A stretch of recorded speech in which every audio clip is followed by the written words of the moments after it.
Hey guys, SimCoder here, and today we'll be doing a very different video from what I'm used to. I'm going to give you the step-by-step guide on how to start a project and not everything that you must do in order to ensure the development process goes as smoothly as possible and without many hiccups throughout the development process. This will be from the very conception of the project, the ideas that you have in order to build an app, to the very deployment of the project for release. This will be a Bible for you to follow in order to deploy your very first app. So yeah, let's do it. The first thing that you have to do is to have a general idea of what your app will be. For this, pick up a pen and a paper or grab a whiteboard. Even your window with the whiteboard marker will work, and just sketch out what your app will look like, what your app will be, the features, the general features that your app will contain, for you to get a general idea of exactly what you must do in order to develop the project. Write simple points, don't go overboard. This is just a general look for your app. Now that you have your basic features written down, the next step is to choose the technologies that you'll use in order to develop the app. This is the languages that you are going to use, if you are going to use a server or not, depending on if you are using Firebase, for example, and everything like that. It is truly important for you to sit down and think about what you'll need in order to develop your project in the most seamless way and in the most time efficient way. You can go about this in a couple of different ways, so take this as a general guide on how to do it. This is because depending on your type of project, if you are doing it for someone else, if it is a personal project, if you are working in a team or not, it will change drastically on the way you choose your technology. For the most part, if you are doing a project for yourself, then I would say go with what you know best, because it will save you some time. And the most important thing, if you are developing a project for yourself, if efficiency isn't an issue, is to just develop as fast as possible. And for that, obviously, you should go with what you are most used to. Keep in mind, even if efficiency isn't your top priority, security should and must be your top priority. There were a lot of startups that were ended before even starting because of security issues, so don't slack on that. It is really truly important. However, even if you are doing a project for yourself, you might think or realize that you want to make the best project possible. So for that, you should take in mind the following guide, and I'll touch on Frontend, Backend, and databases that you should consider in order to better fit your app. So, the front end is generally the first thing that I think about. My guess is that you want to deploy it as fast as possible, and for that, web apps are generally the way to go. But I'm going to give you all of the options that you have in order to develop an app. So, if you are worried about efficiency and control over the app, native languages are the way to go. This includes Android native and Objective-C for iOS. These generally will take some more time to develop, mostly because you have to develop for both Android and iOS, which means that the developing time is double what it would be if you were just developing for Android or iOS, or using both with React Native. However, these are by far the most efficient languages to use when developing apps, but it will take you a lot more time to get them out into a Play Store. But you'll gain a lot of control and efficiency. That's the main point that I want to hit on. It is a give and take. You either choose one or the other, or a mix of the both. Then you have other options which have good efficiency and are improvements upon the native solutions. This includes Flutter. These came after the native solutions, and they are way more developer friendly. However, you do lose some efficiency, but it isn't that much. It is really marginal, so you shouldn't have any issue. If you are developing now and you want to make native apps, my suggestion is go with them. Then we reach the web app territory. Obviously, this will be the worst performance of the bunch. However, it will be incredibly fast to develop and to get into a Play Store. This is React Native that I'm talking about. So the performance is significantly worse than the native solutions and Flutter and Swift, obviously. However, you use the same code base for both iOS, Android, and you can even use it for web, which means that it is really fast to develop. You have a lot of documentation online.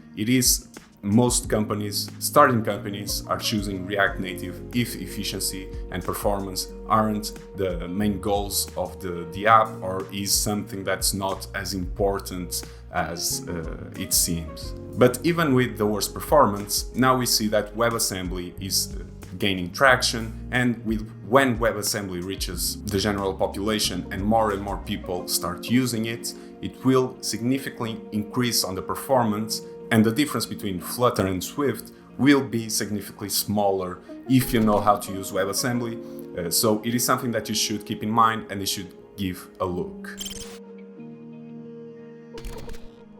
Then we think about the backend. Generally speaking, you have 2 or 3 options for the backend. You have a lot more, obviously, but most people will choose between 2 or 3, which are much easier to develop on and make it easier to make an API, which is truly simple and easy to use, which should be your primary concern. For backend, you have nodejs, which from experience is one of the most widely used. It is incredibly easy to learn. And if you are using React Native, then they share the same code base, which is JavaScript, which is incredibly useful because you only need to learn one language in order to deploy for both the front end and the back end. And that's incredibly powerful, and one of the reasons why Node.js has been gaining so much traction lately. It is asynchronous, which is useful. You can not stop your server in the middle of a request, because it waits asynchronously for a callback, and that way you can save resources. It is open source, which is also really cool, and it is multi-paradigm. By multi-paradigm, I mean that it is both a mixture of object-oriented programming and functional programming, which gives you some leeway in how you want to go about your code. Then we have PHP, which is a terrible option, don't go for it. And we have Ruby or Python. I put this in the same category because they are pretty similar in the way they work, in the way they function, and usually people that like Python also like Ruby. It is extremely easy and developer friendly. It is dynamically typed, which is the same as JavaScript, so you don't have to say the type of a variable. For example, in JavaScript, if you want to use an int or a string, you can say just let a equals to whatever. You don't have to say specifically which type of variable it is, which for some people is good, for some other people say that it is bad, but that's the way it is. They are also open source, and it is multi-paradigm.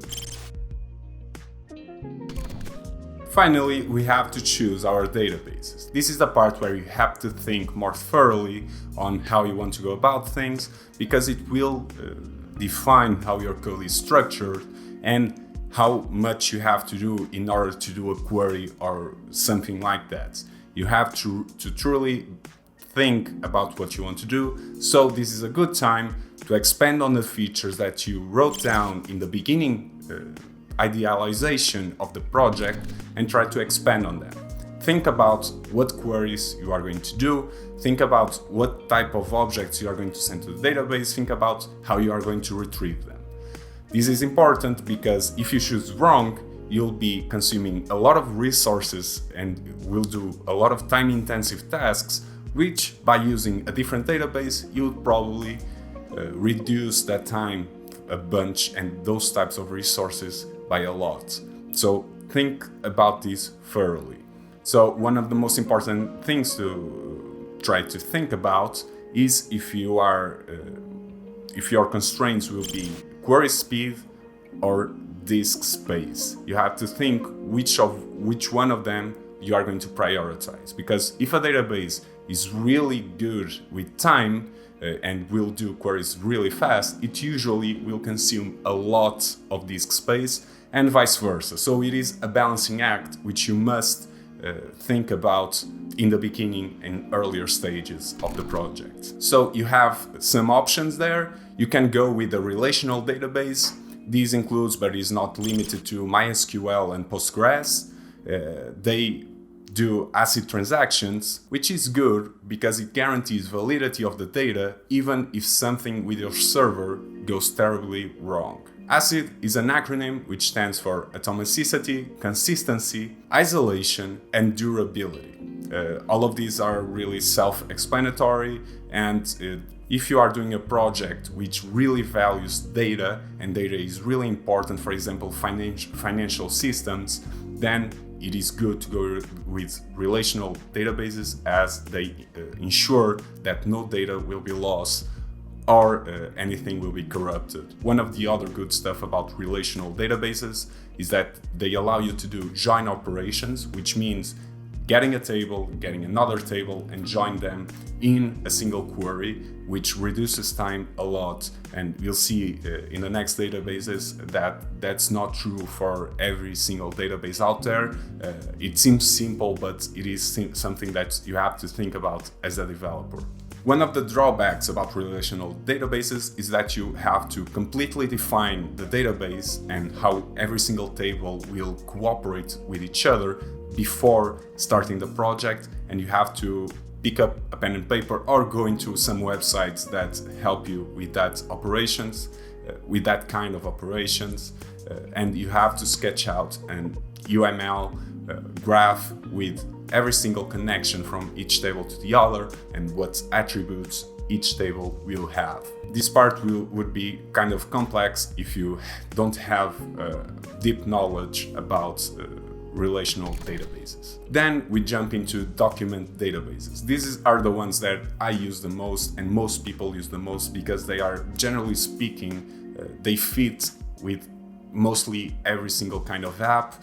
They are really easy to work with. They are really flexible, which allow you to do all sorts of cool stuff, and they don't take as much time to develop on. One good example of document databases is MongoDB, which is a NoSQL database. One of the cool things about document databases is again that you don't need to structure out anything. They are simple JSONs or XMLs which stay in someplace in your server, and you don't need to worry about anything. You just create an object and it stays there. You don't need to define it so rigidly like you do with relational databases. One of the drawbacks that they come with is that you can't do join operations, which means that if you want to combine one document with another, for example, you have an ID that connects them both, then you would have to do two separate queries, and then combine them. These can be time consuming and resource intensive, so be careful with them. But for the general population, this is the best solution that you have.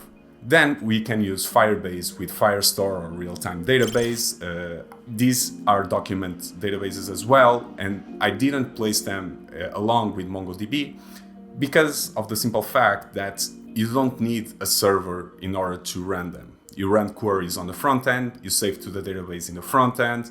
So as a developer, you reduce the amount of work that you have to do by a lot.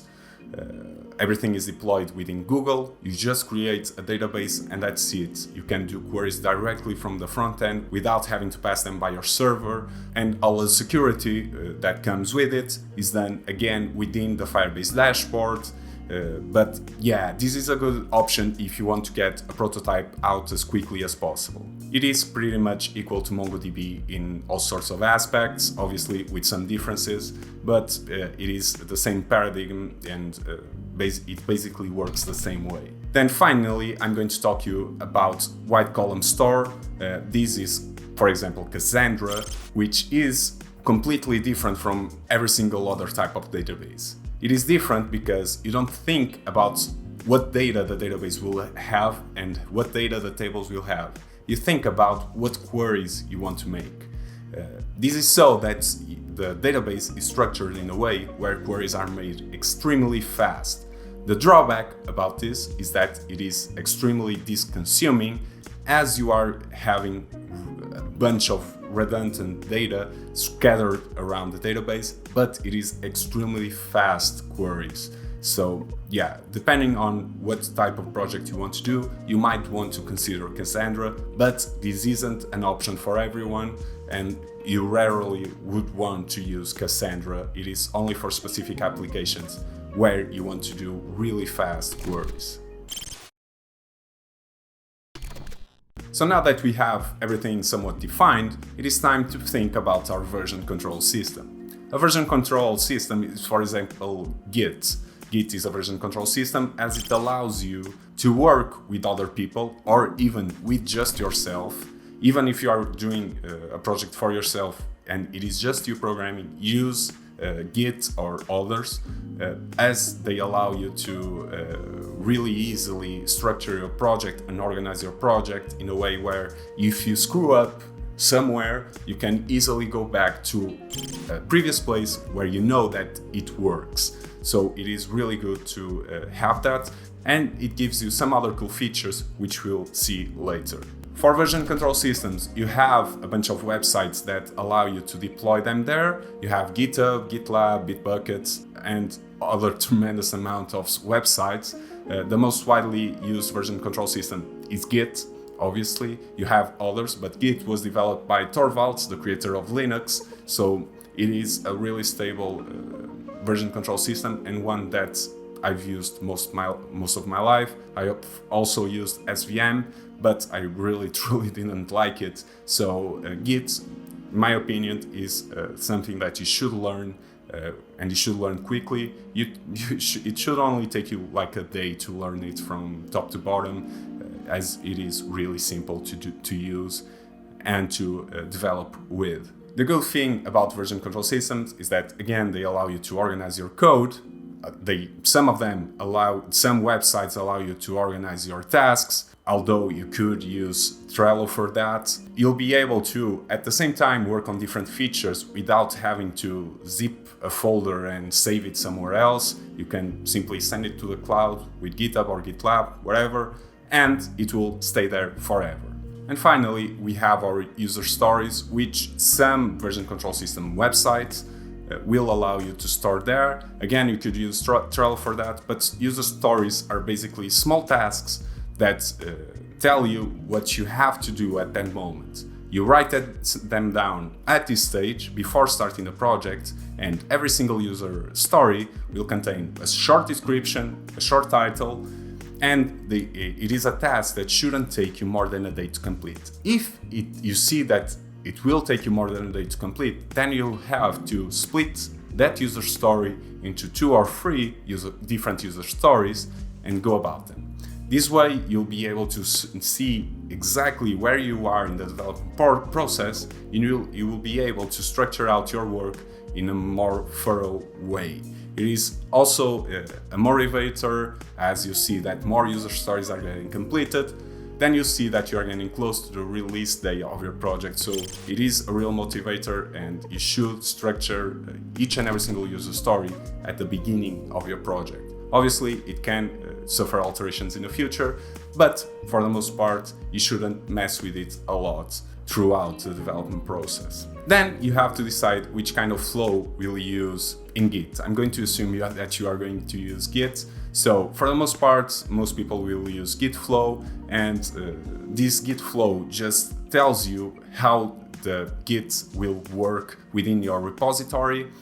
So for example, with Git flow, you have the master branch, you have the staging branch, you have the feature branch, and then it connects. You can create other branches in order to work on small features, stuff like that. It just helps you to structure out the project and to make sure that nothing bad happens, so that you don't work always in the master, because if something goes bad in the master, then you're probably screwed because it is already for production and it isn't something that people should work. So you should have a staging branch where you can test out your features and have everything ready for you to test out everything and make sure it is ready for production. Use Git flow, it is your best friend. Feel free to adapt it to your needs, and you obviously don't have to use Git flow. It is one that I use most, but you have some other options out there. They are just schemas of what you should do within Git. And now you are finally ready to start programming. But before that, let's take care of Devops. Devops, which stands for Development and Operations, is an umbrella term that contains a bunch of stuff. So, before starting the project, you have to, first of all, get a boilerplate project for your project. The boilerplate simply is the skeleton of your project. So, for example, with React Native, you can do React init or something like that, which will give you a template of your project. This will ensure that you have a functioning version of the project and that you can deploy it everywhere that you need to. So use a boilerplate project. Almost every single project has a boilerplate available online. Then you have to think about if you want to Dockerize your project. By Dockerizing, I mean putting your project within a Docker environment. You won't always need to do this, but it is good as it helps tremendously with the development process, the test process, and finally the release for production process.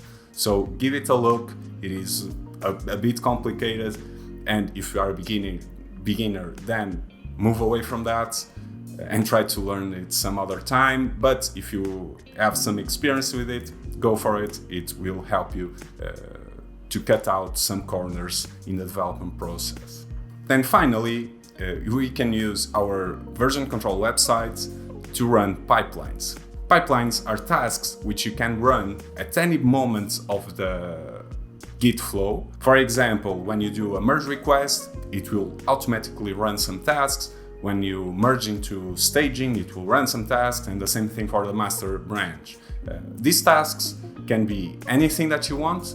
Most likely what you will want to run are unit tests with Jest or whatever, lint tests, mutation tests.